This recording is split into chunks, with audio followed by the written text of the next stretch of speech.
Ang malamig at artipisyal na hangin sa loob ng pribadong silid ng pinakamahal na ospital sa Bonifacio Global City ay tila may sariling isang bigat na humihila sa balikat ni Ricardo Francisco, pababa dinudurog ang tindig na kinatatakutan at iginagalang sa mundo ng real estate.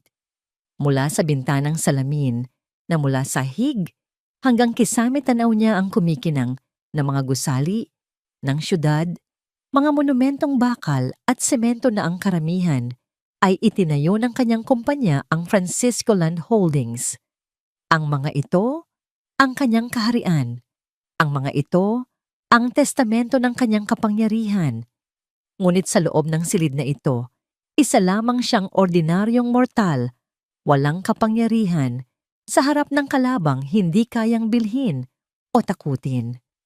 "I'm sorry, Mr. Francisco." Basag ng doktor sa katahimikan.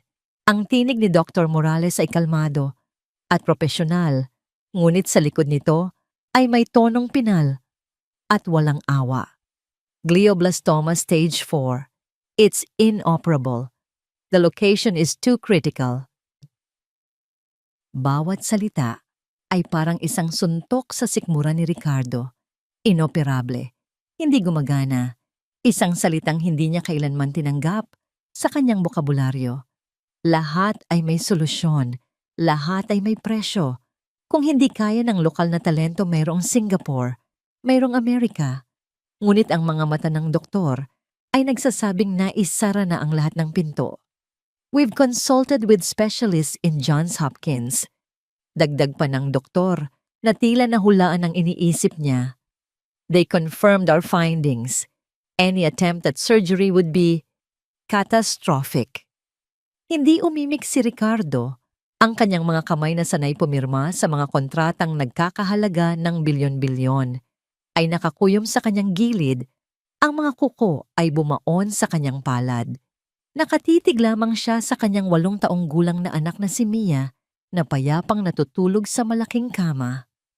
Ang balat nito ay maputla, ang dating masiglang mga pisngi ay bahagyang humpak. Ang makapal at itim nitong buhok ay nakakalat sa puting unan na parang sinag ng kadiliman sa isang mundong walang kulay.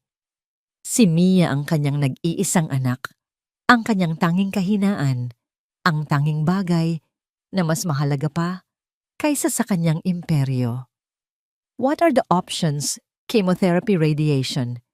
Tanong niya, ang boses ay garalgal at halos hindi niya makilala. "We can try to manage it, to slow down the progression. It might give her a few more months, maybe a year if we're lucky. But we need to be realistic about the quality of life." Malumanay na paliwanag ng doktor. Buwan, hindi taon, buwan. Ang salitang yon ay umalingaw-ngaw sa isip ni Ricardo na parang isang hatol ng kamatayan. Ang lahat ng kanyang yaman, ang kanyang mga koneksyon, ang kanyang pangalan, lahat ay walang silbi. Isang pader na hindi niya kayang gibain. Nang makaalis ang doktor, dahan-dahang lumapit si Ricardo sa kama.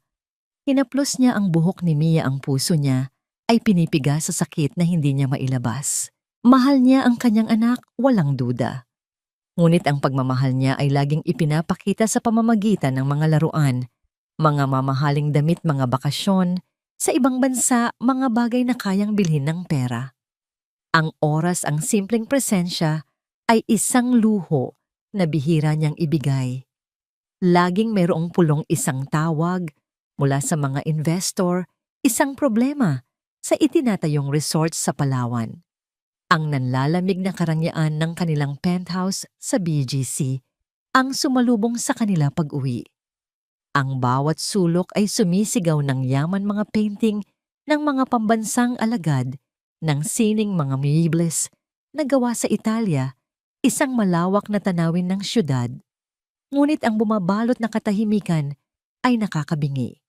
"Sir Ricardo, ipinaghanda ko na po si Mia ng paborito niyang sopas." Salubong ni Teresa Reyes, ang kanilang kasambahay, sa loob ng 6 na taon. Isang babaeng nasa kalagitnaan ng edad, may mga matang laging may bahid ng kalungkutan, ngunit may kakayahang magpakita ng tunay na pagkalinga. Siya ang galing sa Benguet, isang byuda na iniwan ang sariling anak sa probinsya upang magtrabaho. Si Teresa ang totoong nag-alaga kay Mia. Siya ang nagpapakain dito, nagpapatulog, nakikinig sa mga kwento nito tungkol sa paaralan. Siya ang init sa malamig na tahanang yon. At alam ito ni Ricardo kahit hindi niya aminin. Salamat, Teresa. Tipid niyang sagot habang inaalalayan si Mia na umupo sa sofa. Sa mga sumunod na araw ang mansyon ay naging isang marangyang bilangguan. Ikinansela ni Ricardo ang lahat ng kanyang mga biyahe, ngunit ang kanyang telepono ay walang tigil sa pagtunog. Si Paul Chan ang kanyang business partner at matalik na kaibigan ang pansamantalang sumalo sa lahat. Just focus on Mia, Rick. We'll handle everything here, sabi nito sa telepono. Anything you need, just say the word. Ngunit walang salita na makakapagpabago sa katotohanan. Isang gabi habang binabantayan ni Ricardo si Mia na natutulog, nakita niya ang anino ng sakit sa mukha ng kanyang anak. Ang dating sigla ay napalitan ng pagod. Ang dating tawa ay naging mahinang ubo. Pumasok siya sa kanyang pag-aaral, nagsalin ng isang mamahaling whiskey at hinarap ang mga scan ng utak ni Mia sa kanyang computer screen. Ang itim na anino sa gitna ng mga imahe ay tila isang halimaw na dahan-dahang lumalamon sa buhay ng kanyang anak. Kumatok si Teresa sa pinto. Sir, kape po. Inilapag nito ang tasa sa mesa. Hindi ito agad umalis. Nakatayo lamang ito roon. Ang mga kamay ay magkasalikop sa harap. Tila may malalim na iniisip. May problema ba, Teresa? Tanong ni Ricardo, walang ganang lumingon. Sir, paumanhin po sa pangahas ko. Nagsimula si Teresa, ang boses ay nanginginig. Alam ko pong hindi ito ang lugar ko, pero then don't say it. Putol ni Ricardo, ang pasensya ay ubos na. Ngunit nagpatuloy si Teresa, tila may lakas na hinugot mula sa kung saan. Sa probinsya po namin sa Benguet, mayroon po kaming kilalang manggagamot, si Apo Manuel. Matanda na po siya, pero ang kaalaman niya sa mga halamang gamot ay mula pa sa aming mga ninuno. Napatigil si Ricardo.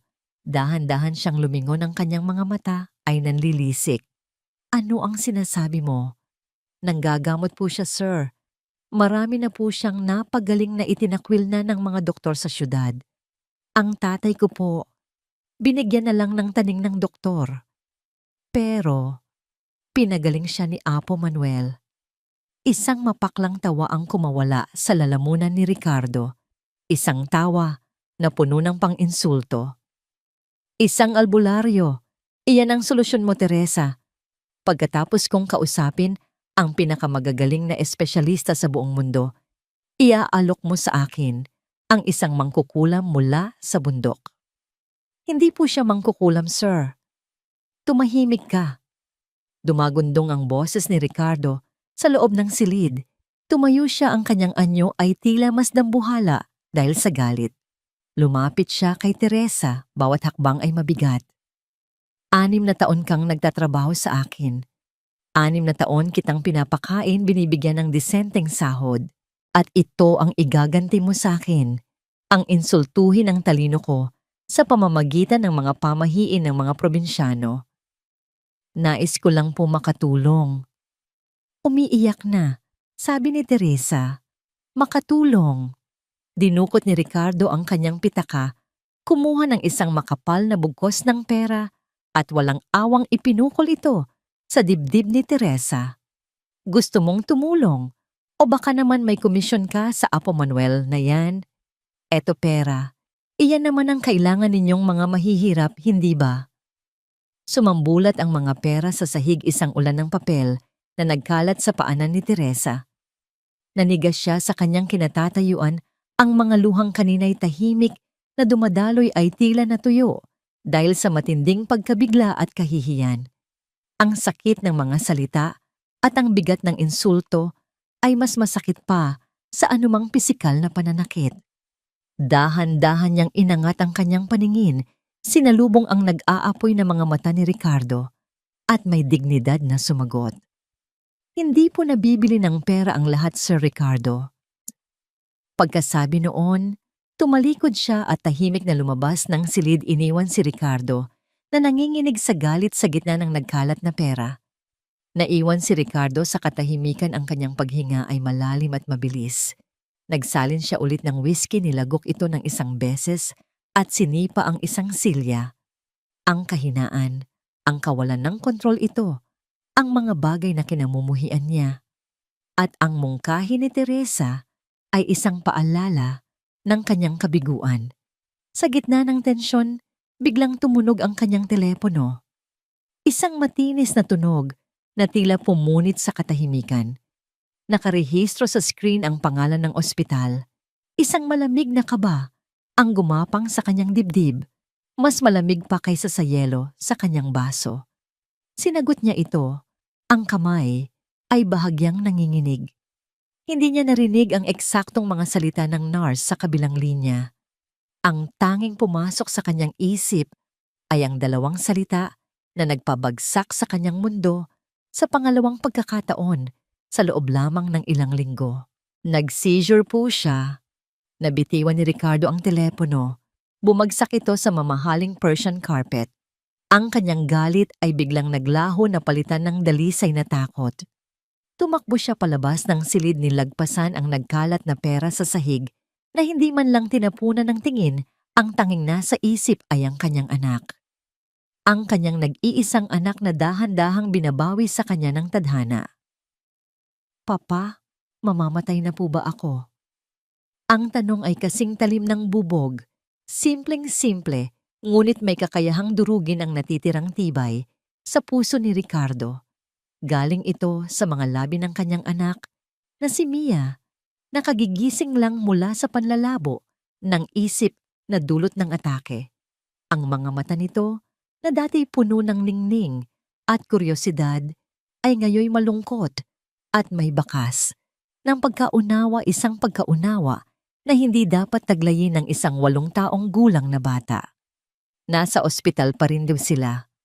Ang pinakamagandang suite, ang amoy ng antiseptic, ay pilit tinatabunan ng mga bulaklak na ipinadala ng mga kasamahan niya sa negosyo. Ngunit ang amoy ng sakit ay mas matapang. Hindi, anak. Hindi. Sagot ni Ricardo, ang boses ay basag. Hinawakan niya ang maliit na kamay ni Mia. Naramdaman ang panlalamig nito sa kabila ng kumot. Gagaling ka. Gagawin ni Papa ang lahat. Isang kasinungalingan. At sa kauna-unahang pagkakataon, sa kanyang buhay kinamuhian ni Ricardo Francisco ang sarili niya sa pagsasabi nito. Sa mga sumunod na linggo, ginawa ni Ricardo ang tanging alam niyang gawin, ang gamitin ang kanyang kapangyarihan at pera. Ang mga medical record ni Mia ay ipinadala sa mga pinakamahuhusay na ospital sa mundo. Ang mga gabi niya ay ginugol sa mga video call, kasama ang mga oncologist mula sa Singapore, mga neurosurgeon mula sa Germany, mga mananaliksik mula sa Estados Unidos. Ang kanyang penthouse ay naging isang war room at ang kalaban ay ang mga selula sa loob ng utak ng kanyang sariling anak. Ang sagot ay laging pareho, nakabalot lamang sa iba't ibang wika at mas magagalang na salita. The tumor's aggression is unprecedented. The risks of any experimental procedure far outweigh the potential benefits. We can only recommend palliative care. Ang pader ay hindi lang mataas. Ito ay gawa sa bakal na hindi kayang tibagin. Si Paul Chan ay laging nasa tabi niya, isang anino ng suporta. Huwag kang mag-alala sa kumpanya, pare. Ako na ang bahala. Ang mahalaga ay si Mia. Sabi nito, tinatapik ang kanyang balikat. Ngunit sa mga mata ni Paul, sa panakaw na sulyap nito sa kanyang mamahaling relo, habang si Ricardo ay nakikipag-usap sa mga doktor, mayroong isang kislap na hindi kayang itago, isang kislap ng pagkalkula ng oportunidad. Isang gabing maulan ang kalagayan ni Mia ay lalong lumubha. Ang mga gamot na pampakalma, kahit ang pinakamalakas na morphine ay tila hindi na tumatalab. Umiiyak ito ng mahina, hawak ang kanyang ulo, ang mga salitang masakit papamasakit, ay paulit-ulit na parang punyal sa dibdib ni Ricardo. Walang magawa ang mga pribadong nurse. Walang magawa si Ricardo. Ang bilyonaryo, ang hari ng real estate, ay isang pulubi sa harap ng sakit. Nakatayo siya sa gitna ng malawak na sala, napapaligiran ng mga obra maestra at mamahaling palamuti, ngunit pakiramdam niya ay nasa isang seldang walang bintana. Ang pera sa kanyang mga bangko ay naging mumurahing papel lamang. Sa gitna ng kanyang paghihinagpis, lumabas siya ng silid ni Mia para kumuha ng tubig. Sa isang sulok ng pasilyo, malapit sa kusina, naaninag niya si Teresa. Nakaluhod ito sa sahig, sa harap ng isang maliit na imahen ng Birheng Maria na nakasandal sa pader. Mayroon itong hawak na rosaryo, ang mga labi ay tahimik na bumubulong ng panalangin. Ang kanyang debosyon ay tahimik malalim at kasing tindi ng ulan sa labas. Napatigil si Ricardo.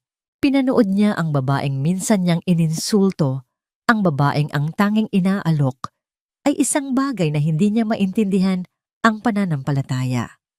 Nang matapos si Teresa, dahan-dahan itong tumayo. Nagulat ito nang makita si Ricardo na nakatayo roon, ang mukha ay gusot sa pagod at dalamhati. Yumuko ito akmang aalis, ngunit pinigilan siya ng boses ni Ricardo. Teresa.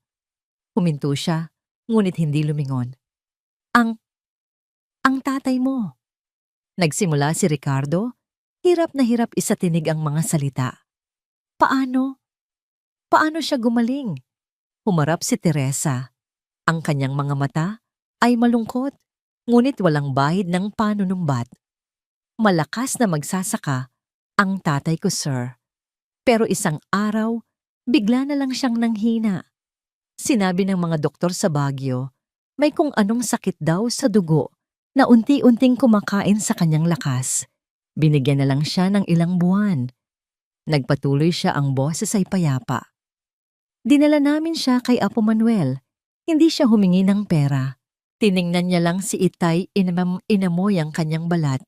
Tiningnan ang kanyang dila. Pagkatapos ay pumasok siya sa gubat. Bumalik siyang may dalang mga ugat, mga dahon at balat ng puno na hindi namin kilala. Sa loob ng isang linggo, iyon lang ang ipinainom at ipinahid sa kanya.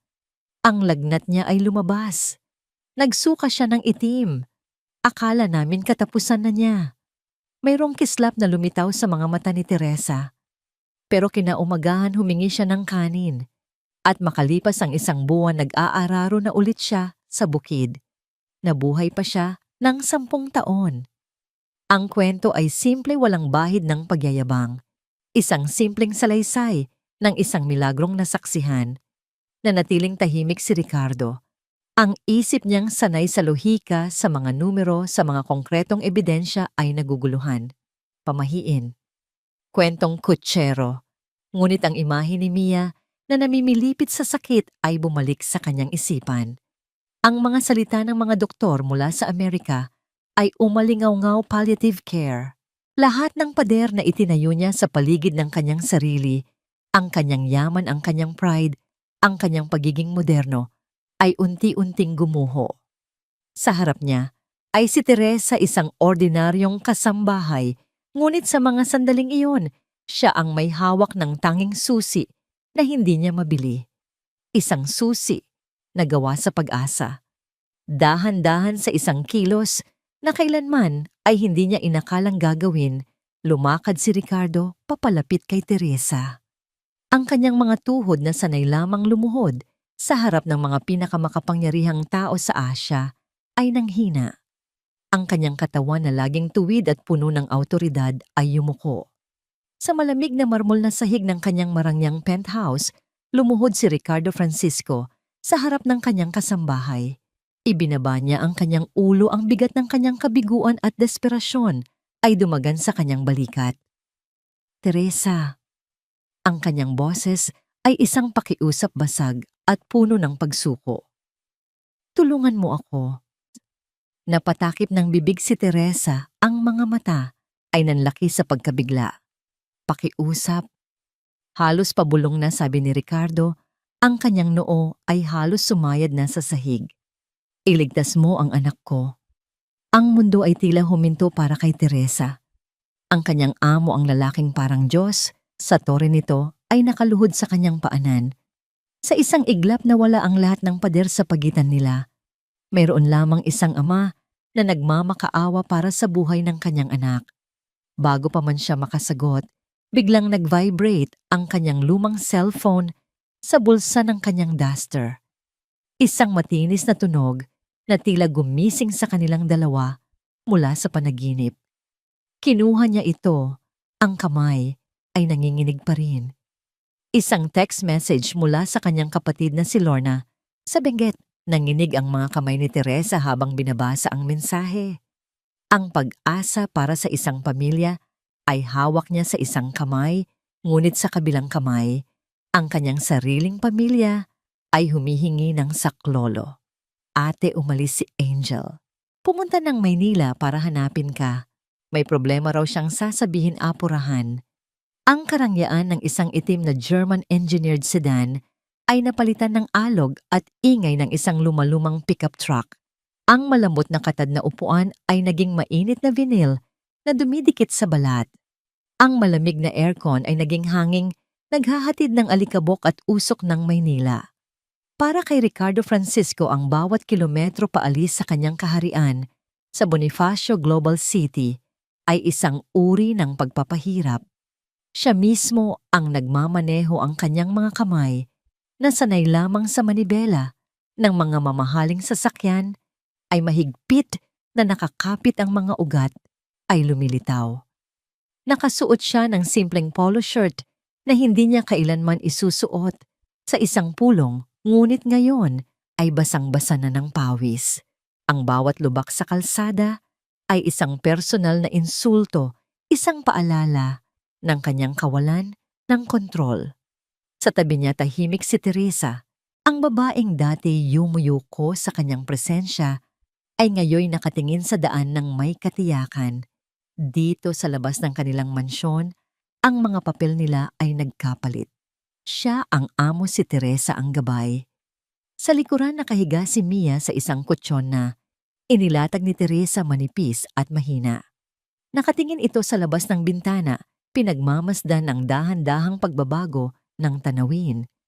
Ang mga dambuhalang gusali ay napalitan ng mga gusgusing bahay, ang mga malalawak na kalsada ay naging masisikip na eskinita. Papa, saan po tayo pupunta? Tanong ni Mia, ang boses ay bahagyang naririnig sa ingay ng makina. Sa isang lugar kung saan gagaling ka, anak. Sagot ni Ricardo, pilit na pinapakalma ang sarili. Isang espesyal na lugar.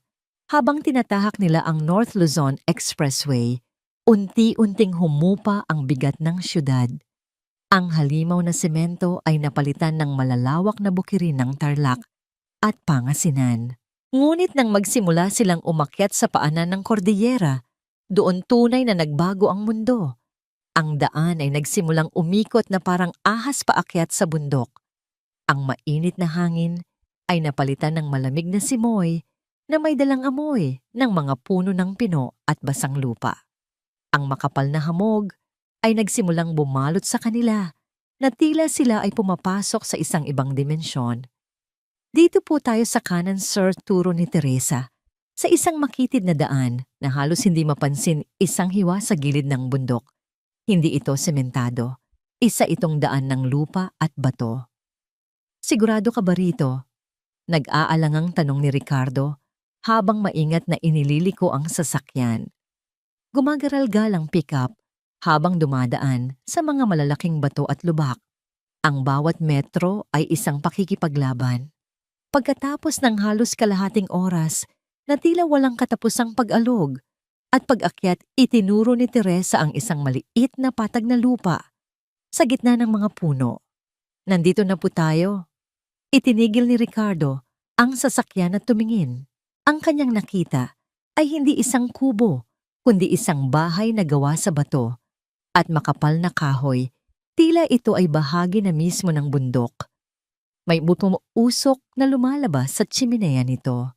Sa paligid ay isang hardin ng mga halaman na hindi pamilyar sa kanya maayos na nakatanim.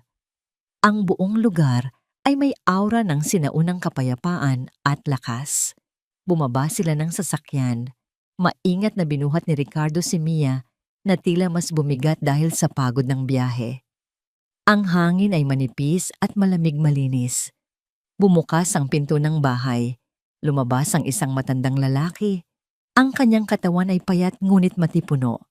Ang kanyang balat ay kulubot na parang balat ng isang matandang puno at ang kanyang buhok na puti na ay nakatali sa likod.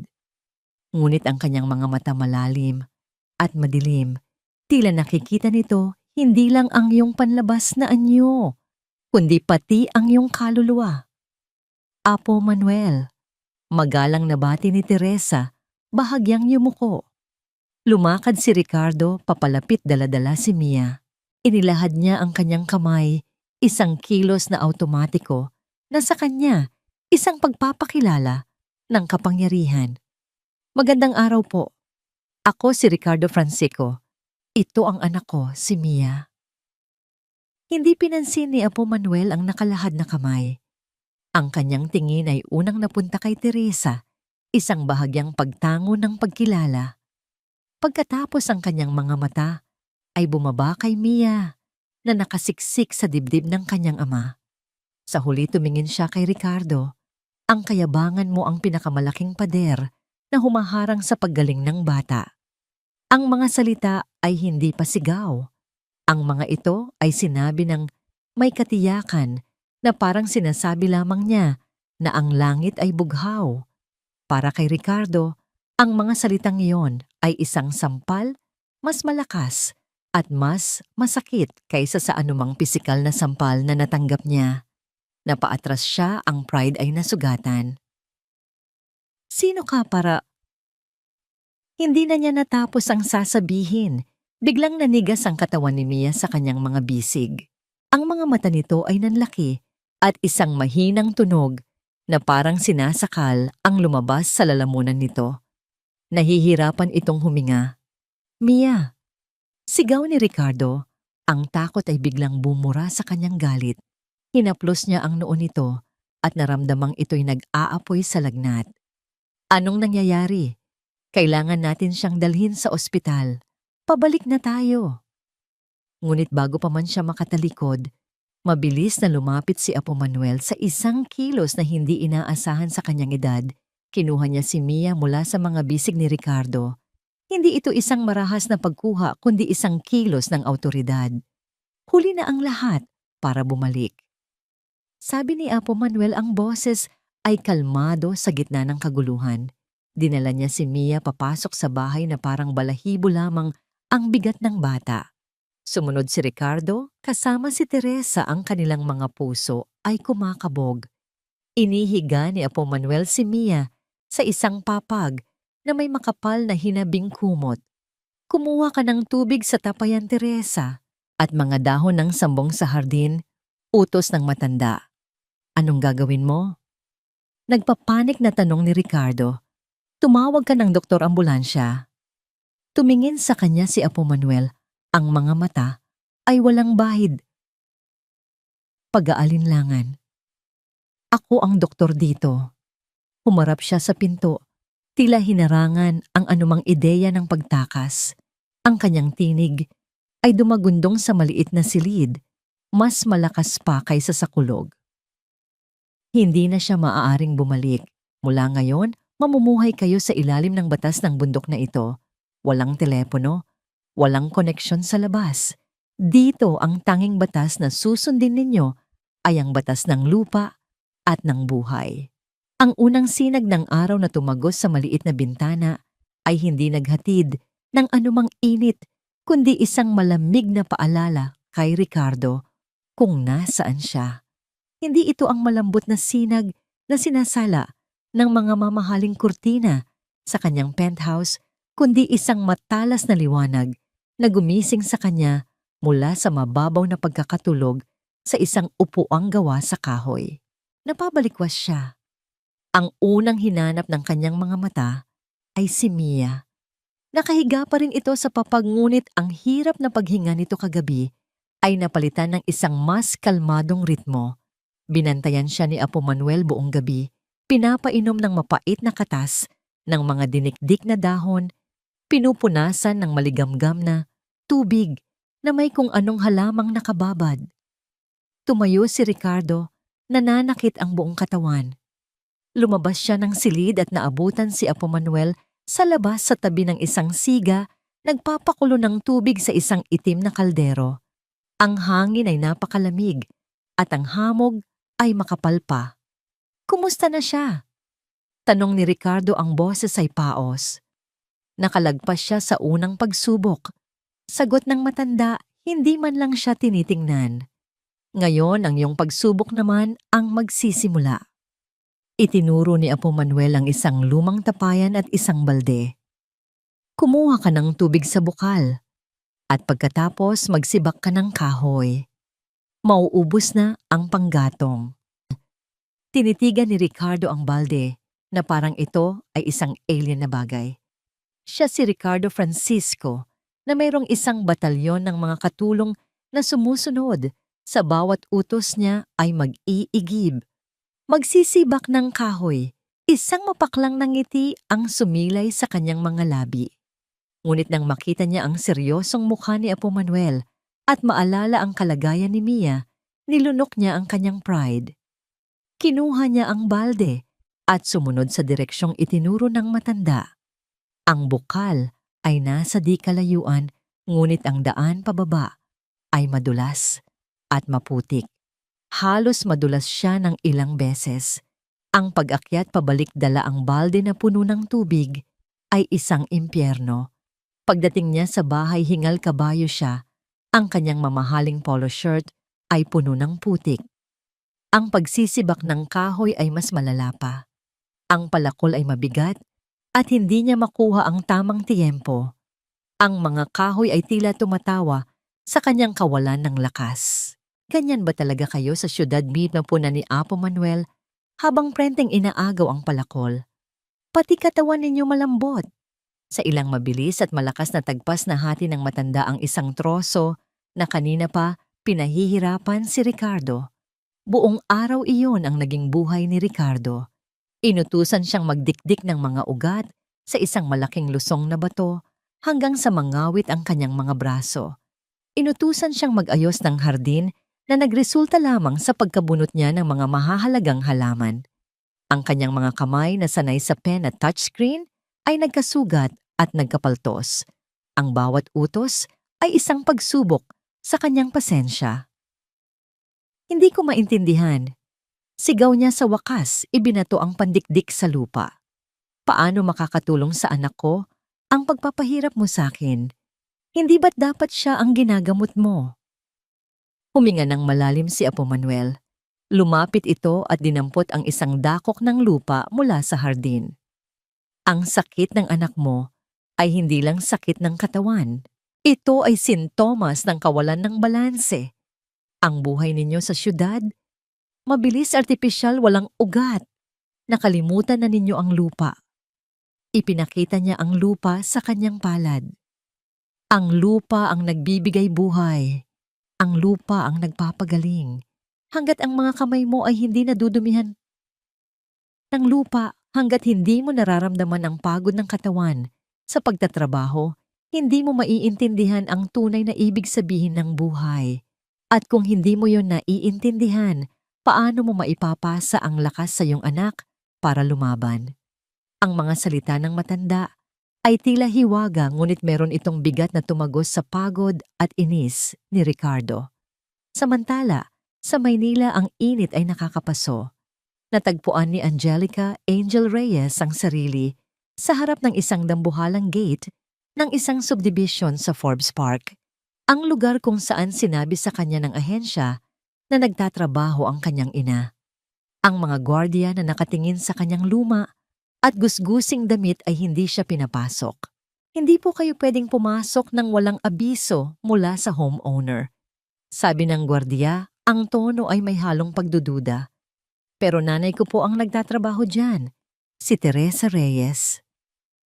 Sa bahay ni Mr. Francisco.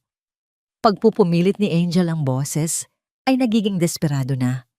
Ang eksena ay nakaagaw ng pansin. Ilang sandali pa isang makintab na itim na kotse ang huminto. Bumaba mula rito si Paul Chan, nakasuot ng isang mamahaling suit. Anong problema dito? Tanong niya sa gwardiya, ang tingin ay napunta kay Angel. Naghahanap po sa kasambahay ni Mr. Francisco Sir Paul, pero wala po sa listahan ng mga bisita. Paliwanag ng gwardiya. Tiningnan ni Paul si Angel mula ulo hanggang paa. Anak ka ni Teresa. Tanong niya, ang boses ay malumanay, ngunit ang mga mata ay mapanuri. Tumango si Angel. Kailangan ko po siyang makausap. Importante po. Isang kalkuladong nangiti ang sumilay sa labi ni Paul. Wala ang nanay mo dito. At wala rin si Ricardo. Umalis sila, may dinalang may sakit. Ibinaba niya ang kanyang boses na tila nag-aalala. Halika, sumama ka muna sa akin. Baka matulungan kita. Mukhang pagod ka na. Dala ng pagod at kawalan ng pag-asa, sumama si Angel. Dinala siya ni Paul sa isang coffee shop, binilhan ng pagkain. Sa likod ng kanyang pagkukunwaring awa, sinimulan niyang magtanong. Saan sila nagpunta? Alam mo ba? Umiling si Angel. Hindi po. Basta sabi lang ng tiyahin ko, umalis si nanay, kasama ang amo niya. Ang sabi ko lang po, importante, kailangan ko siyang makita. Bakit, anong problema? Tanong ulit ni Paul. Mas direkta na ngayon. Nag-atubili si Angel, ngunit ang pagod at ang bigat ng kanyang problema ay bumigay. Buntis po ako. Ang mga mata ni Paul ay bahagyang nanlaki. Isang piraso ng impormasyon na hindi niya inaasahan, ngunit maaaring maging kapaki-pakinabang. Kawawa ka naman, at iniwan ka ng nanay mo sa ganitong sitwasyon. Ang mga salita ni Paul ay tila lason na pumatak sa isang bukas na sugat. Tumango si Angel, ang mga luha ay nagsimulang mamuo sa kanyang mga mata. Gabi na sa bundok. Ang katahimikan ay binabasag lamang ng huni ng mga kuliglig. Nakaupo si Ricardo sa tabi ni Mia, pinupunasan ang noo nito. Bahagyang bumaba ang lagnat nito, ngunit mahina pa rin. Lumapit si Apo Manuel, may dalang mangkok ng mainit na sabaw na gawa sa mga halamang gamot.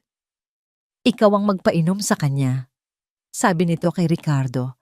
Maingat na itinaas ni Ricardo ang ulo ng anak at dahan-dahang isinubo ang sabaw.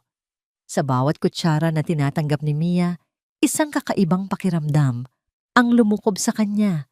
Isang pakiramdam ng pagiging tunay na ama. Hindi lang isang tagapondod ng mga pangangailangan. Nang matapos muling nagsalita si Apo Manuel, hindi ko siya kayang pagalingin kung ang puso mo ay puno pa rin ng galit at pagdududa. Nag-angat ng tingin si Ricardo. Ginagawa ko ang lahat ng pinapagawa mo. Ang katawan mo, oo, pagtatama ng matanda. Pero ang isip at kaluluwa mo nasa Maynila pa rin. Iniisip mo ang iyong negosyo. Sinusumpa mo ako sa iyong isipan. Tinatawag mo itong kalokohan. Natigilan si Ricardo. Totoo ang lahat ng sinabi ng matanda. Kung gusto mong gumaling ang anak mo, kailangan mo munang pagalingin ang sarili mo. Ricardo Francisco.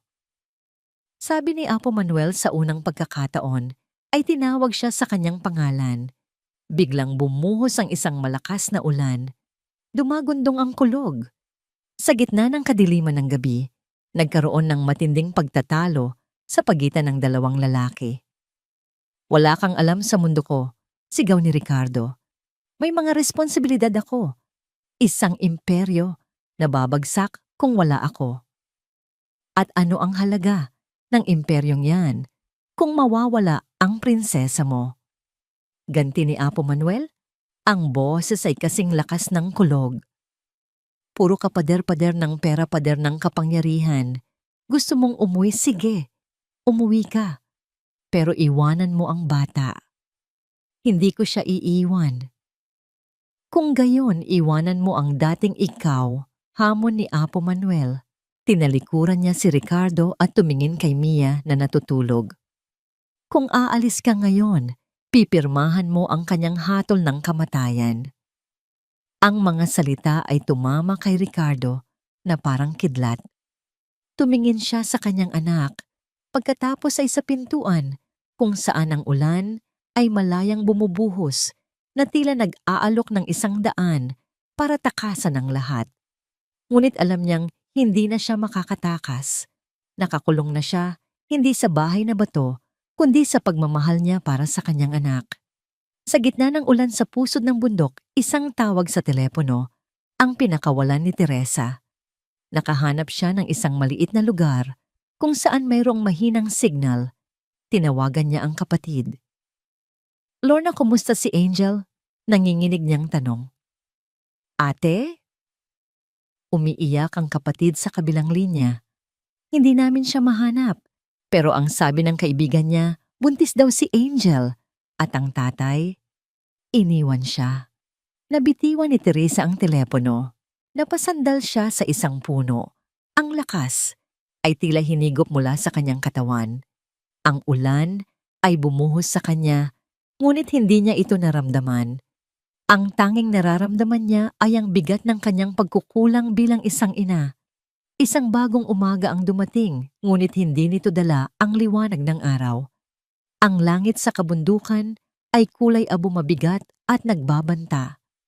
Ang hangin ay humihihip ng may kakaibang lakas, yumuyuyugyog sa mga puno ng pino at naghahatid ng lamig na tumatagos hanggang sa buto. Sa radyong debaterya ni Apo Manuel, isang garalgal na boses. Ang nag-anunsyo isang malakas na bagyo. Signal number 3 ang inaasahang tatama sa Hilagang Luzon sa loob ng ilang oras. Si Teresa na hindi natulog buong gabi dahil sa balitang natanggap ay lumapit kay Apo Manuel. Ang kanyang mukha ay larawan ng pagkabalisa. "Apo, kailangan ko pong umuwi." Sabi niya, ang boses ay halos pakiusap. "Kailangan ako ng anak ko." Tinitigan siya ng matanda, ang mga mata ay puno ng pag-unawa. Ang isang ina ay dapat nasa tabi ng kanyang anak sa oras ng pangangailangan. Sabi nito, "Hindi kita pipigilan, ngunit ang biyahe pababa ay magiging mapanganib." "Kahit na po." Susuungin ko, ni determinadong sagot ni Teresa. Nag-aalalang tumingin si Ricardo sa kanya. "Teresa, paano no si Mia?" Ang tanong ay hindi isang utos, kundi isang pag-amin ng kanyang sariling kawalan ng kakayahan. Sa loob ng ilang araw na yon, si Teresa pa rin ang kanyang naging sandigan. "Sir," sabi ni Teresa sa unang pagkakataon, ay tiningnan niya si Ricardo ng diretso sa mata, hindi bilang amo, kundi bilang kapwa magulang. "Kayo na po ang bahala sa kanya. Ama niya kayo." Ang mga salitang yon ay tumama kay Ricardo. Ama niya kayo. Isang simpleng katotohanan na sa loob ng maraming taon ay tila nakalimutan niyang gampanan ng buo. Tumango siya, isang mabagal na pagtango ng pagtanggap sa isang responsibilidad na hindi na niya maaaring ipasa sa iba. Sa kabila ng pagtutol ni Ricardo na mapanganib, ipinaghanda ni Apo Manuel si Teresa ng kaunting baon. Bago ito umalis, niyakap nito si Mia na bahagyang mulat. "Babalik si Tita Teresa, ha?" bulong nito. Pagkatapos ay humarap ito kay Ricardo. "Sir, ang pinakamahalagang gamot ay nasa puso ng isang ama." At sa mga salitang yon, sinuong niya ang papalakas na hangin at nagsimulang maglakad pababa ng bundok, isang maliit na anino, laban sa nagngangalit na kalikasan. Naiwan si Ricardo, si Apo Manuel at si Mia. Ang responsibilidad ay nakapatong na ngayon ng buo sa kanyang mga balikat. Ang bagyo ay dumating ng walang awa. Ang mahinang ambon ay naging isang bugso ng ulan na humahampas sa mga bintana na parang mga batong ipinupukol. Ang hangin ay umuungol, isang mabangis na hayop na gustong pumasok. Ang mga sanga ng puno ay kumakaluskos sa bubong na gawa sa yero, lumilikha ng nakakakilabot na tunog. Sa loob ng bahay, tila nakikipagsabayan ang katawan ni Mia sa bagyo sa labas. Ang lagnat nito ay muling tumaas, mas mataas kaysa dati. Nagsimula itong manginig, nang walang tigil sa ilalim ng makapal na kumot. Isang matinding sakit ng ulo ang umatake at si Mia ay nagsimulang umiyak. Hindi na isang mahinang iyak, kundi isang sigaw ng purong paghihirap. Apo, anong nangyayari? Sigaw ni Ricardo, ang puso ay dinadaga sa takot. Si Apo Manuel na kalmadong nagdidikdik ng mga ugat sa isang sulok ay lumapit. Hinipo niya ang noo at leeg ni Mia. Ang kanyang mukha sa unang pagkakataon ay nagpakita ng bahid ng pag-aalala. Ang lason ay lumalaban. Ito na ang huling tanggulan ng sakit. Anong lason, anong ibig mong sabihin? Ang katawan ay parang lupa. Paliwanag ng matanda habang naghahanda ng isa pang makapal at maitim na likido. Kapag ang lupa ay natamnan ng masamang damo, kailangan mo itong bunutin mula sa ugat. Ngunit ang damo ay lalaban bago ito mamatay. Sinubukan nilang ipainom ang gamot kay Mia, ngunit isinusuka lang nito. Ang katawan nito ay hindi na tumatanggap ng anuman. Nagdidilim na, ngunit ang gabi ay mas lalong naging nakakatakot. Nawalan ng kuryente mula sa maliit na generator ni Apo Manuel. Tanging ang liwanag mula sa apoy sa fireplace at ilang kandila ang nagbibigay liwanag sa kanilang kinaroroonan, lumilikha ng mga gumagalaw na anino sa pader na tila mga multo. Ang krisis ni Mia ay umabot sa sukdulan. Nagsimula siyang magdeliryo. Ang sakit! Ang sakit ng ulo ko! Sigaw nito pagkatapos ay biglang tatahimik at titingin sa isang sulok ng silid. Sino ka? Bakit mo ako kinukuha? Niyakap ni Ricardo ang kanyang anak, nanginginig sa takot. Walang kumukuha sa'yo, anak. Si Papa ito. Ngunit si Mia ay nasa ibang mundo na. Ayoko sumama. Gusto ko kay Papa. Sa gitna ng kanyang pagdeliryo, biglang tumahimik ang bata. Ang katawan nito ay nanigas at isang matinding kumbulsyon ang yumugyog dito. Namilipit ito, ang mga mata ay pumutingin sa itaas at isang bula ang lumabas sa bibig nito. Mia! Ang sigaw ni Ricardo ay puno ng purong takot. Sa sandaling iyon, ang lahat ng aral ni Apo Manuel, ang lahat ng kanyang natutunan tungkol sa pagpapakumbaba ay naglaho na parang bula. Ang tanging nakikita niya ay ang kanyang anak na nag-aagaw buhay. Hindi ko na kaya to. Sigaw niya, ang luha at ulan ay tila iisa sa kanyang mukha habang tinitingnan niya ang bintana. Binalot niya si Mia sa pinakamakapal na kumot. Binuhat niya ito. Saan ka pupunta? Mahinahong tanong ni Apo Manuel kahit ang paligid ay nagwawala. Sa ospital. Kahit saan, kahit maglakad ako pababa, hindi ko hahayaang mamatay ang anak ko dito. Galit na sagot ni Ricardo. Ang boses ay paos sa pag-iyak at pagsigaw. Tumakbo siya papunta sa pinto. Ang hangin mula sa labas, nang bahagya niyang buksan ito, ay halos magpatumba sa kakanya. Ang ulan ay parang mga karayom na tumutusok sa balat. Ngunit wala siyang pakialam. Hahakbang na sana siya palabas sa gitna ng unos sa isang misyon ng pagpapakamatay, dala ang kanyang anak. Ngunit paghakbang niya, isang matigas na bagay ang humarang sa kanyang dibdib. Nakatayo sa pintuan si Apo Manuel. Hawak niya ang isang makapal na tungkod na gawa sa kahoy na kaharang sa daan. Ang kanyang anyo sa kabila ng kanyang edad ay tila isang matandang puno na hindi kayang itumba ng anumang bagyo. Ang kanyang mga mata na sininagan ng kidlat mula sa labas ay nag-aapoy. Sa ibabaw ng aking bangkay. Alis dyan! Ang sigaw ni Ricardo ay hindi na sigaw ng isang tao, kundi isang atungal ng isang hayop na nasasaktan, isang ama na nasa bingit ng kabaliwan. Ang kanyang mga mata ay namumula, ang kanyang muka ay basang-basa ng pinaghalong pawis, luha at ulan na pumapasok mula sa siwang ng pinto. Sinabi kong dadaan ako. Tinangka niyang itulak si Apo Manuel gamit ang isang balikat habang ang kabilang braso ay mahigpit na nakayakap kay Mia. Ngunit ang matanda na tila may mga ugat na nakakapit sa sahig na lupa ay hindi natinag. Ang tungkod na kahoy ay nanatiling nakaharang sa kanyang dibdib, isang hindi natitinag na harang. Isa kang manggagamot na walang silbi. Sumbat ni Ricardo, ang bawat salita ay may kasamang laway na tumamatalsik. Isang albularyo, pinaniwala mo ako sa mga kwento mo.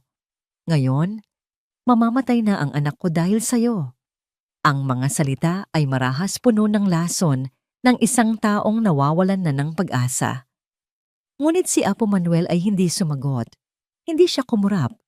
Tinitigan niya lamang si Ricardo ng diretso sa mata at sa titig na yon, hindi nakita ni Ricardo ang galit o paghuhusga. Ang nakita niya ay isang malalim malungkot na awa. Ang katahimikan ng matanda ay mas lalong nagpaalab sa galit ni Ricardo. Sa huling pagsabog ng lakas na dulot ng adrenaline, ibinaba niya ng bahagya si Mia sa isang bangko malapit sa pinto at sinugod si Apo Manuel.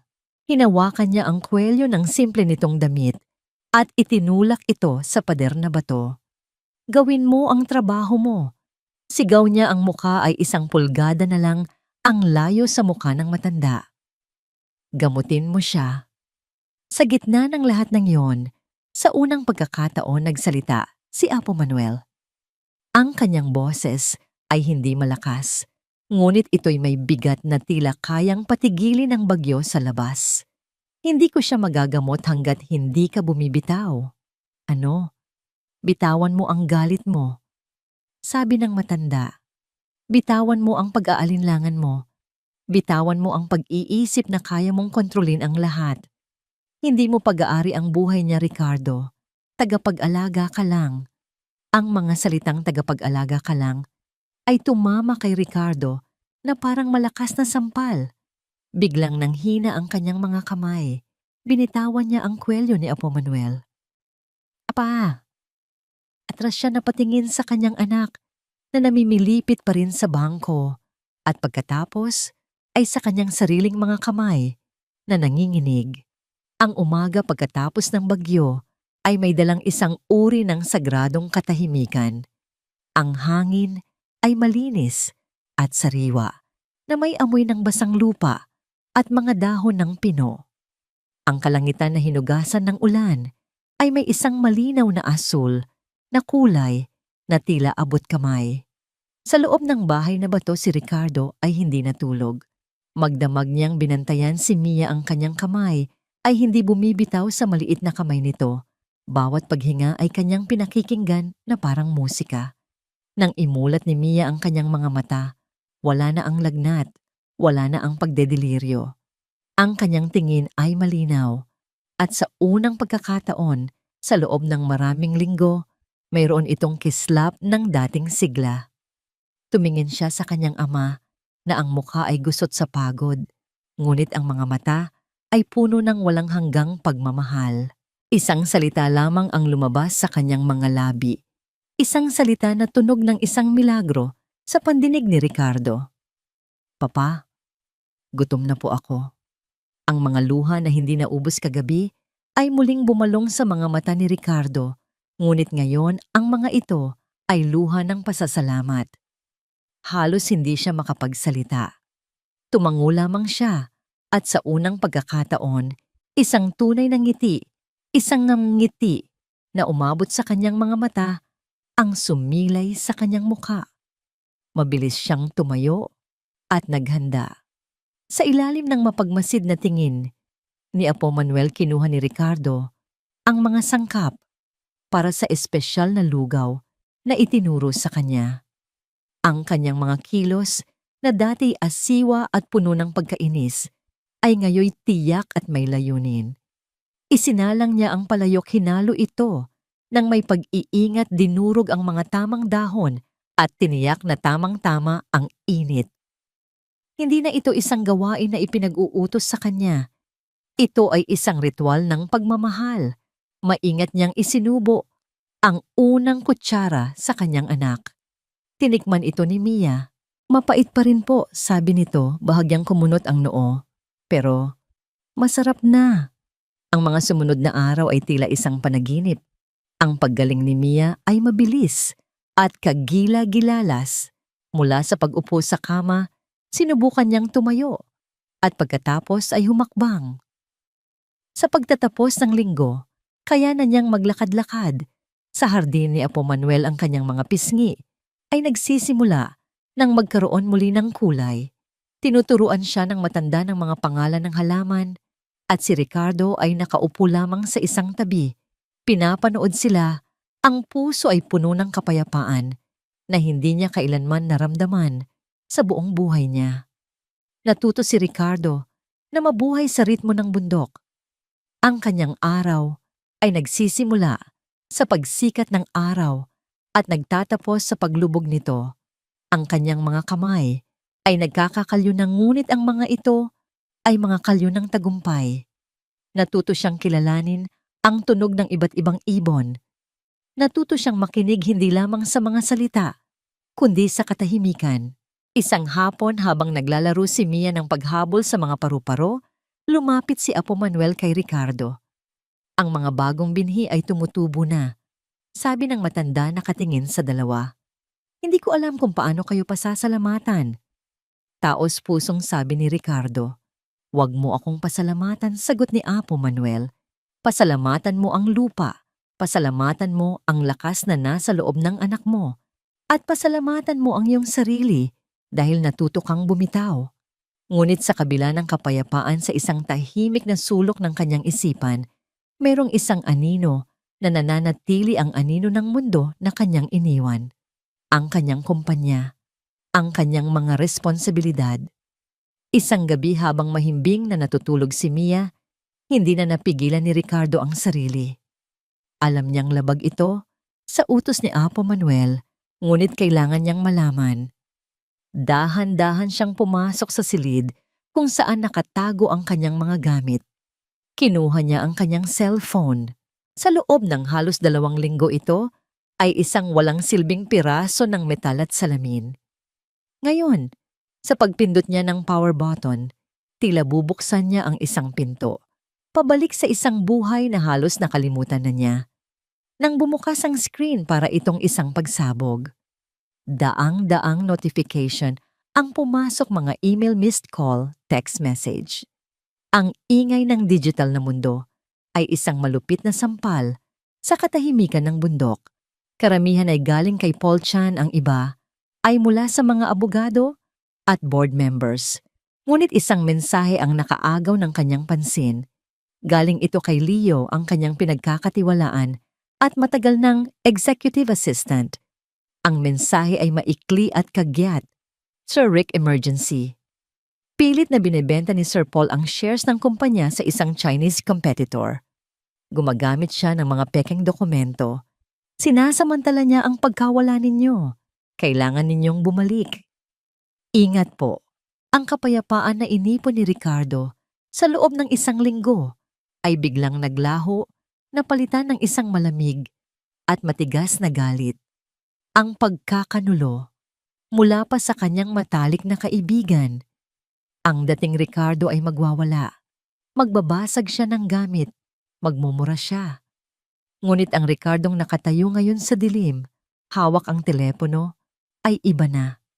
Huminga siya ng malalim, pinakalma ang kumukulong dugo sa kanyang mga ugat. Naglakad siya papalayo sa bahay sa isang lugar kung saan hindi niya magigising si Mia at tinawagan si Leo. Leo, sabi niya nang sagutin nito ang tawag. Ang kanyang boses ay hindi pa sigaw. Ito ay kalmado, ngunit matigas na parang bakal. Sir, buhay kayo. Ayos lang po ba kayo? Tarantang tanong ni Leo. Ayos lang kami, Leo. Mas maayos kaysa dati. Sagot ni Ricardo.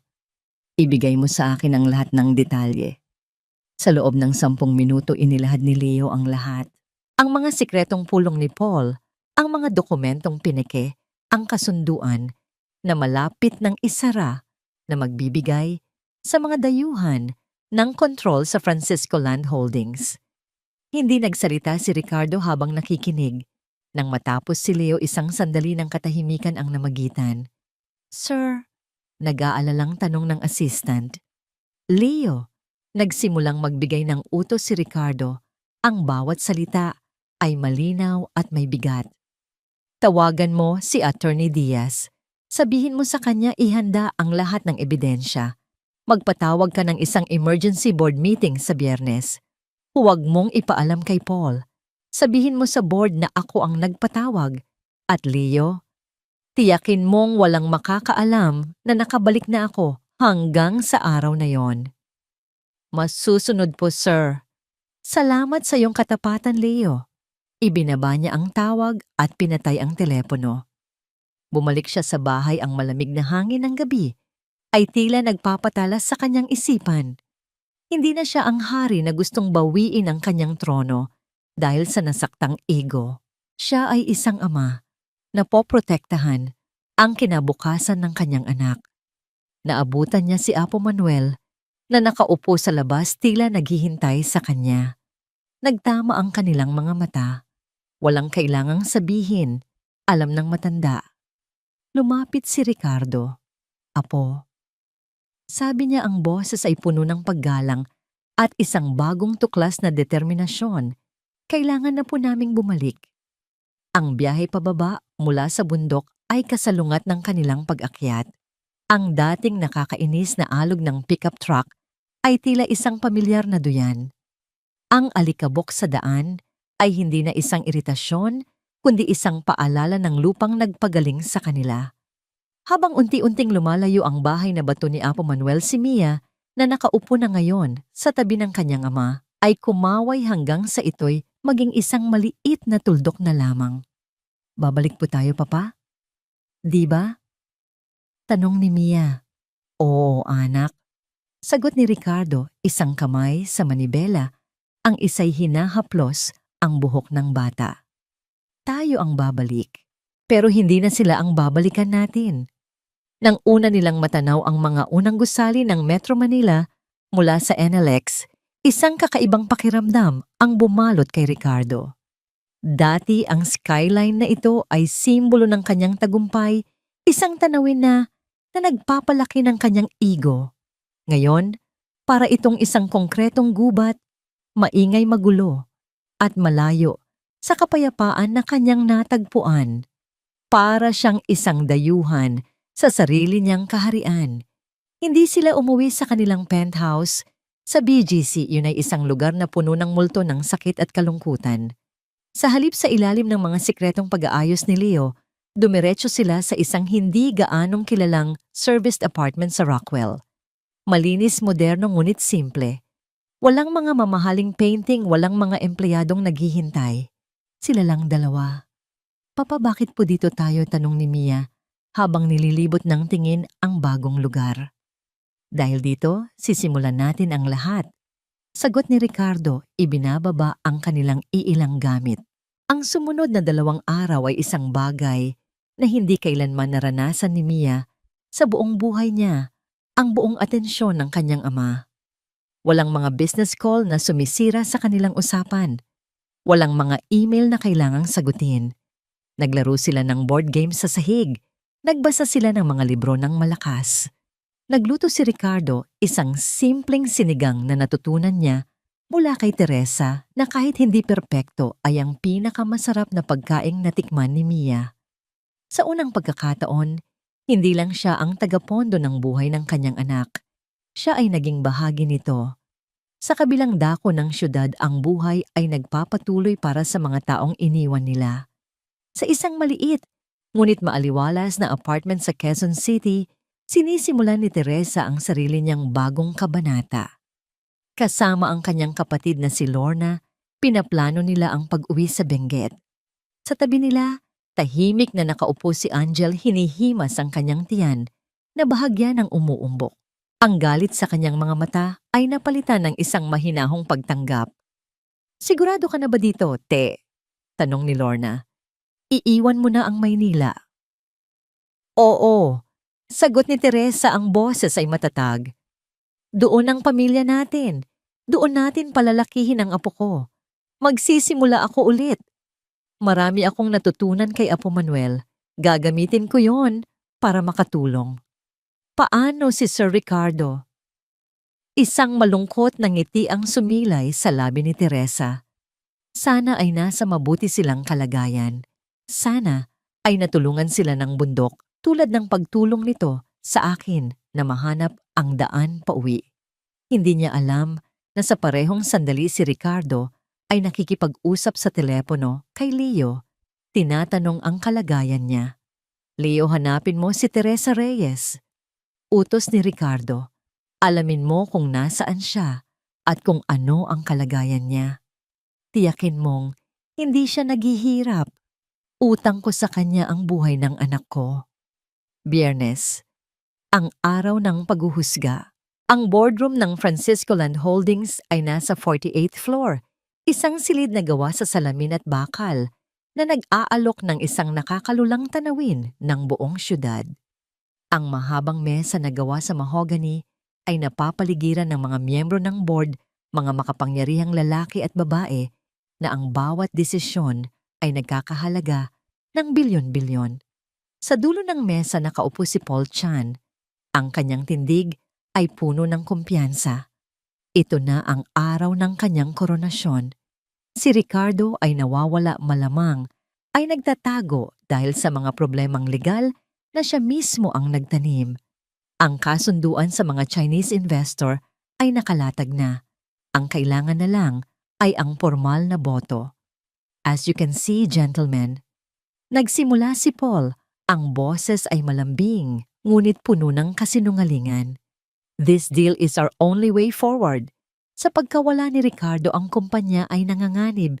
This is a lifeline. Mayroong ilang pag-aalinlangan sa mga miyembro, ngunit ang bigat ng sitwasyon ay pumapabor kay Paul. Nagsimula na ang botohan. All in favor? Habang itataas na sana ng karamihan ang kanilang mga kamay, isang malakas na tunog ang bumasag sa tensyon. Ang dalawang malalaking pinto ng boardroom ay bumukas ng sabay. Ang lahat ng ulo ay napalingon. Nakatayo sa pintuan si Ricardo Francisco, ngunit hindi ito ang Ricardo na kilala nila. Ang dati laging nakasuot ng mamahaling suit at mayabang na tindig ay napalitan ng isang lalaking nakasuot ng simpleng pantalon at itim na polo shirt. Ang kanyang buhok ay medyo mahaba.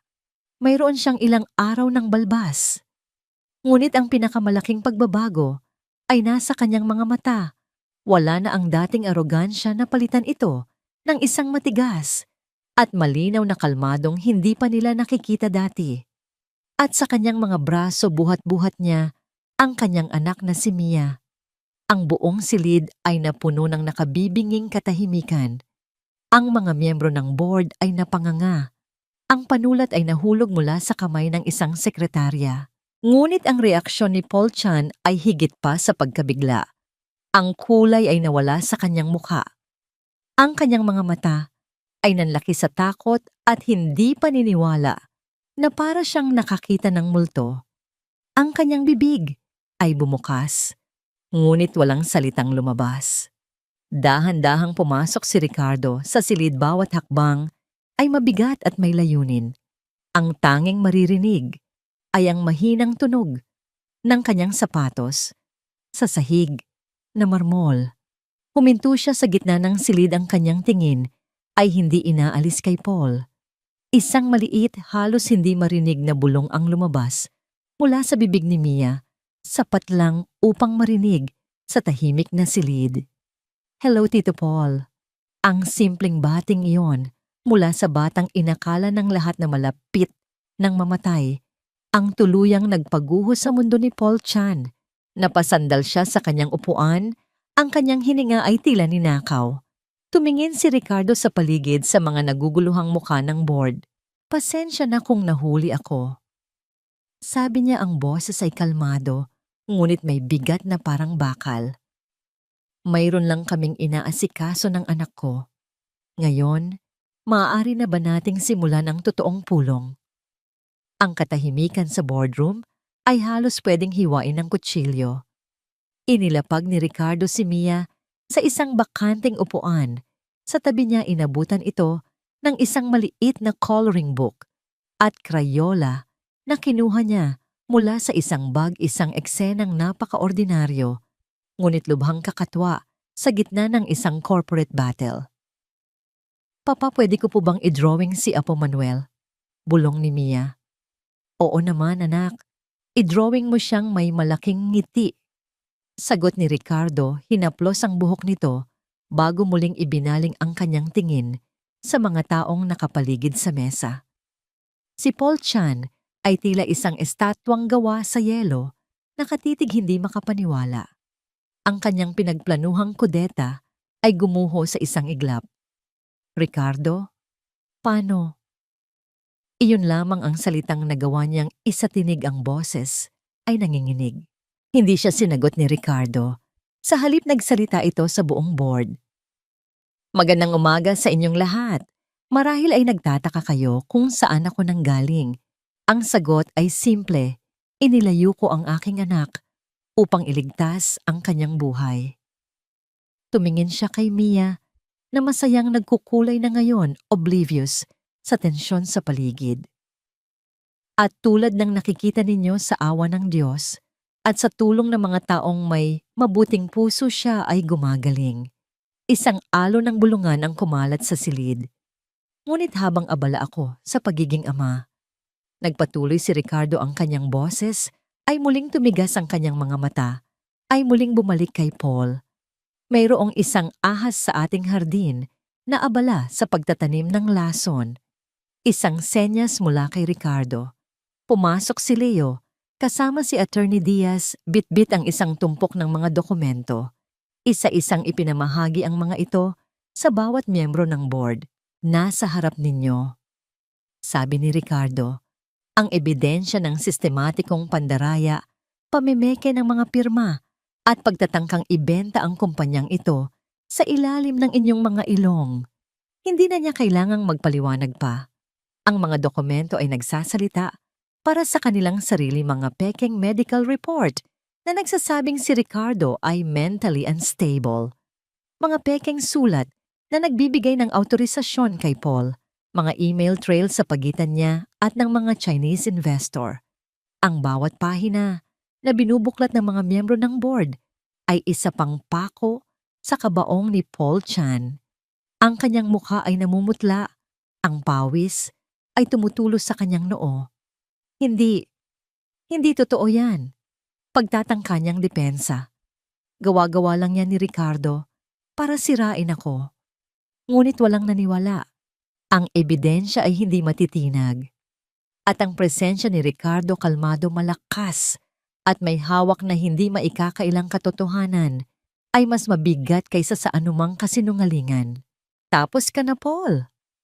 Sabi ni Ricardo, ang tono ay hindi na galit, kundi pagod at puno ng panghihinayang.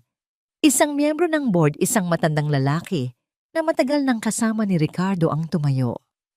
Dapat nating tawagan ang mga pulis. This is corporate fraud of the highest level. Ang lahat ay sumang-ayon, ngunit itinaas ni Ricardo ang kanyang kamay. Hindi. Ang lahat ay napatingin sa kanya, naguguluhan. Hindi natin tatawagan ang mga pulis, ulit ni Ricardo. Lumakad siya papalapit kay Paul, na ngayon ay nakayuko na sa mesa talunan. Sa loob ng 20 taon, tinuring kitang kapatid. Kumain ka sa aking tahanan. Nilaro mo ang aking anak. Ang ginawa mo, hindi ito kayang bayaran ng anumang kulungan. Inilapag ni Ricardo ang isang huling dokumento sa harap ni Paul, isang resignation letter at isang kasunduan sa paglilipat ng lahat ng kanyang shares pabalik sa kumpanya. Pirmahan mo yan, utos ni Ricardo. At pagkatapos umalis ka. Umalis ka sa kumpanyang ito, sa syudad na ito, sa buhay namin. Huwag ka nang magpapakita pa. Ito ang awa na ibinibigay ko sa iyo, isang bagay na ipinagkait mo sa akin. Nanginginig ang mga kamay ni Paul habang inaabot ang panulat. Alam niyang ito na ang katapusan. Sa ilalim ng mga mapanuring mata ng lahat, pinirmahan niya ang kanyang pagsuko. Nang walang imik, tumayo siya at parang isang multo lumabas ng boardroom ang kanyang dating kaharian sa huling pagkakataon. Nang maisara ang pinto, isang malalim na hininga ang pinakawala ng lahat. Nagpalakpakan ang mga miyembro ng board. Welcome back, Ricardo. Ngunit hindi ngumiti si Ricardo. Tumingin siya sa labas ng bintana sa syudad na muntik nang mawala sa kanya. Natuklasan niyang wala na itong dating pang-akit. Kinahapunan isang lumang taxi ang huminto sa harap ng isang simpleng apartment building sa Quezon City. Bumaba si Ricardo, akay-akay si Mia. Nang kumatok sila sa pinto, si Teresa mismo ang nagbukas. Ang pagkabigla sa kanyang mukha ay napalitan ng luha ng kagalakan. Sir Ricardo Mia, hindi niya napigilan ang sarili at niyakap ng mahigpit ang bata. Buhay ka? Ang ganda-ganda mo. Sa likod niya lumitaw si Angel at si Lorna, parehong hindi makapaniwala. Pumasok po kayo. Alok ni Teresa. Sa loob ng maliit ngunit malinis na sala, nagkaharap ang dalawang pamilya na pinag-isa ng isang milagro sa bundok. Ikinuwento ni Ricardo ang paggaling ni Mia. Ikinuwento ni Teresa ang tungkol kay Angel. Walang amo, walang katulong. Mayroon lamang dalawang magulang na nagpapasalamat. Teresa, sabi ni Ricardo, ang kanyang boses ay seryoso. Hindi ko kayang bayaran ang ginawa mo, pero gusto kong subukan. Kinuha niya ang isang brown envelope mula sa kanyang bag at inilapag ito sa mesa. Bumili ako ng isang lupain sa Benguet. Isang malaking lupain malapit sa lugar ni Apo Manuel. Naguguluhang tumingin si Teresa. Itatayo ko ang Mia Foundation. Pagpapatuloy ni Ricardo. Isang pundasyon na nakatuon sa pag-aaral, pag-iingat at paggamit ng tradisyonal na medisina. Gagawa tayo ng isang malaking hardin ng mga halamang gamot, isang maliit na klinika para sa mga nangangailangan at isang sentro ng pag-aaral kung saan maaaring magturo si Apo Manuel. Ang kanyang mga mata ay nagningning sa isang bagong layunin. Hindi ko kailangan ng isa pang skyscraper. Ang kailangan ng mundo ay mas maraming hardin. Tumingin siya ng diretso kay Teresa. At gusto kong ikaw ang mamahala nito. Ikaw ang magiging direktor. Ikaw ang may alam. Ikaw ang may puso. Hindi makapagsalita si Teresa. Ang mga luhang kanina'y nasa kanyang mga mata ay tuluyan ng bumuhos. Si Angel na nakikinig sa isang sulok ay lumapit at niyakap ang kanyang ina. Kunin mo na, Nay, bulong ni Angel. Ito na yon, ang simula natin. Ngumiti si Ricardo. Mayroon kang sahod siyempre at isang bahay na itatayo sa lupain na yon para sa'yo kay Angel at sa iyong apo. Tumingin siya kay Angel. At para sa'yo, Angel, ang pundasyon ang magpapaaral sa'yo.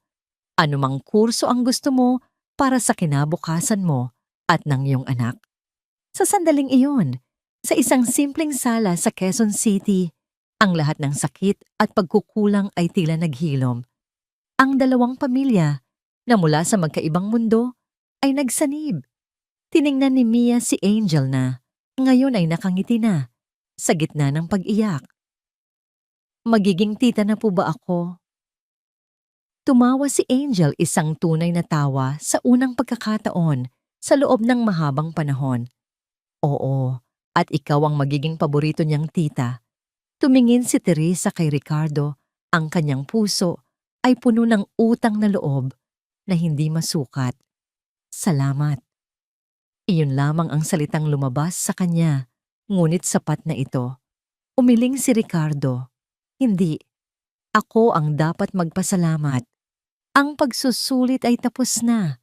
Hindi sa boardroom kundi sa silid na yon. At ang hatol ay hindi paghihiganti kundi pag-asa. Makalipas ang 6 na buwan, ang hangin sa Benguet ay may dalang amoy ng mga bulaklak ng pino at sariwang lupa. Sa isang malawak na lupain na dati isang tigang na dalisdis lamang na ngayon, ay may isang hardin na puno ng buhay. Libo-libong uri ng halamang gamot ang nakatanim sa maayos na mga plot. Bawat isa ay may maliit na panandang kahoy. Sa gitna ng hardin nakatayo ang isang simpleng gusali na gawa sa kahoy at bato na may malalaking bintana na nagpapapasok sa liwanag ng araw, ang bagong tayong Mia Foundation Community Health and Wellness Header. Sa labas sa ilalim ng lilim ng isang malaking puno, may isang maliit na pagtitipon. Walang mga politiko, walang media. Isang simpleng pasasalamat lamang. Si Teresa na hindi na nakasuot ng uniforme ng kasambahay, kundi isang magandang hinabing damit ng mga igorot. Ang siyang nagsasalita sa harap ng isang maliit na grupo ng mga katutubo at mga unang empleyado ng pundasyon. Ang kanyang tindig ay may awtoridad at kumpiyansa, ngunit ang kanyang mga mata ay nananatiling mapagkumbaba. Siya na ngayon, si Direk Tess, isang iginagalang na lider sa kanilang komunidad. Sa isang tabi nakaupo si Ricardo sa isang bangkong kahoy. Hindi siya ang sentro ng atensyon at mas gusto niya iyon. Nakasuot lamang siya ng maong at isang simpleng kamiseta. Sa tabi niya si Mia na masigla at malusog ay abala sa paglalaro ng damo. Ang kanyang buhok na dating nalagas ay mahaba na ulit at makintab. Ang mga pinakahuling resulta ng kanyang MRI scan ay ikinagulat ng mga doktor sa Maynila. Ang tumor, bagamat naroon pa rin ay hindi na lumalaki. Ito ay calcified na muo na parang isang peklat na bato, isang hindi aktibong bantayog ng isang laban na naipanalo na. Hindi kalayuan si Angel naman ay nakikipagtawanan sa ilang kabataang voluntaryo. Ang kanyang tiyan ay malaki na malapit ng manganak. Ang bigat sa kanyang mga balikat ay napalitan ng isang masayang pananabik. Nakapasa na siya sa entrance exam ng isang universidad sa Baguio. Kukuha ng kursong social work, sponsored ng pundasyon. Nang matapos ang maikling seremonya, naglapitan ang mga tao. Ngunit ang pinaka-espesyal na bisita ay kararating lang. Si Apo Manuel na bihirang bumaba mula sa kanyang tahanan sa mas mataas na bahagi ng bundok ay naglakad papalapit na kasandal sa kanyang tungkod. Siya ang nagsisilbing punong tagapayo ng pundasyon, ibinabahagi ang kanyang sinaunang kaalaman sa isang bagong henerasyon ng mga manggagamot. Ang mga binhi mo ay namumunga na Ricardo, bati ng matanda. Ngumiti si Ricardo. Mga binhi ninyo, Apo, tagapag-alaga lang ako. Nagtawanan sila isang tunog na sumasalamin sa kanilang kakaibang pagkakaibigan. Lumapit si Mia at niyakap ang binti ni Apo Manuel. Apo, tignan niyo po, kaya ko na pong tumakbo ng mabilis. At para patunayan ito, tumakbo siya paikot sa kanila. Ang kanyang tawa ay sumasabay sa ihip ng hangin. Pinanood sila ni Ricardo, ang kanyang puso ay puno ng isang damdamin na mas matimbang pa sa lahat ng pera sa kanyang bangko. Tinupad niya ang kanyang salita. Ibinenta niya ang karamihan sa kanyang shares sa Francisco Land Holdings. Nananatili siyang miyembro ng board, ngunit bilang isang silent partner na lamang. Ang kanyang penthouse ay naibenta na. Nakatira na lang sila ni Mia sa isang mas maliit, ngunit mas komportableng condominium sa Maynila. At halos bawat weekend ay nasa Benguet sila sa isang maliit na bahay bakasyunan na ipinatayo niya malapit sa pundasyon. Ang kanyang buhay ay hindi na umiikot sa pagpapalago ng isang imperyo, kundi sa pag-aalaga ng isang hardin at pagpapalaki ng kanyang anak. Lumapit si Teresa, may dalang 2 tasa ng mainit na tsaa na gawa sa mga halaman mula sa kanilang hardin. Para sa inyo, alok niya. Salamat, Tess, sabi ni Ricardo. Umupo si Teresa sa tabi niya at sabay nilang pinanood ang papalubog na araw sa likod ng mga bundok ng Cordillera. Naaalala mo ba? Nagsimula si Teresa. Noong una kitang sinabihan tungkol kay Apo Manuel, tinawag mo itong pamahiin. Napangiti si Ricardo. Marami akong sinabing katangahan noon. Hindi katangahan. Pagtatama ni Teresa. Takot. Takot kang mawalan ng kontrol. At tama ako, sabi ni Ricardo. Nawala nga sa akin ang kontrol. At iyon pala ang pinakamagandang nangyari sa buhay ko. Sa gitna ng kanilang pag-uusap, biglang napatayo si Angel. Nay, parang Napahawak siya sa kanyang tiyan. Nagkatinginan sina Teresa at Ricardo. Isang ngiti ang sumilay sa kanilang mga labi. Ang bagong simula ay literal na magsisimula na. Ilang oras ang lumipas sa maliit na klinika ng pundasyon, isang malakas na iyak ng sanggol ang bumasag sa katahimikan ng gabi. Isang malusog na batang lalaki ang isinilang. Sa labas ng silid, naghihintay si Ricardo at si Mia. Nang lumabas ang nurse, ngumiti ito. "Congratulations! Lolo na po kayo. Sa Turing." Pumasok sila. Si Angel ay nakahiga pagod, ngunit masaya. Sa kanyang mga bisig ang kanyang anak. Inabot ni Teresa ang sanggol kay Mia. Gusto mo siyang kargahin? Maingat na inilagay ni Teresa ang sanggol sa mga bisig ni Mia na nakaupo. Nanlaki ang mga mata ni Mia sa pagkamangha nakatingin sa maliit na nilalang na payapang natutulog. "Ano pong pangalan niya?" tanong ni Mia. Tumingin si Angel kay Ricardo, pagkatapos ay kay Teresa, at sa huli kay Apo Manuel na tahimik na nakatayo sa isang sulok. "Mateo," sagot ni Angel. "Mateo po ang pangalan niya." Tumingin si Ricardo sa eksenang nasa harap niya si Mia, ang kanyang milagro, na karga-karga, ang isang bagong buhay na pinangalan ng Mateo, na nasa tabi ni Angel ang anak ni Teresa, ang babaeng nagligtas sa kanila. Ang lahat ay konektado. Ang lahat ay isang bilog. Ang sakit, ang pagkakanulo, ang desperasyon, lahat ng iyon ay tila isang malayong panaginip.